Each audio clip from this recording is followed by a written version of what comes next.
ఉంది కదా. శివం అంటే మంగళం, శోభనం, శ్రేయస్సు, కళ్యాణం. ఏ శుభము నీకు కావాలన్నా శివానుగ్రహముగానే వస్తుంది. శివానుగ్రహము కలిగితే నీ ఇంట సర్వమంగళములు జరుగుతాయి.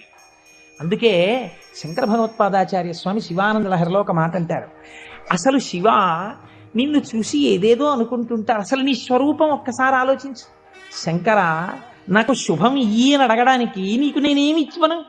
కరస్తే హేమాద్రౌ, ఒక చేతిలో నువ్వు మేరు పర్వతం బంగారు కొండ పట్టుకున్నావు, బంగారు కొండే నీకుంది, ఇంకేమివ్వను?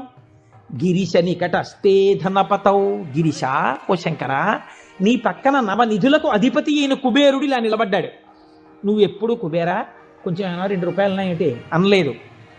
ఆయనే ఎప్పుడు ఏమైనా అడుగుతావేమోనని ఇలా నిలబడ్డా, ఆయన కోరిక తీరలేదు. గిరిశ నికటస్తే ధనపతౌ, కుబేరుడు నీ పక్కన ఉన్నాడు.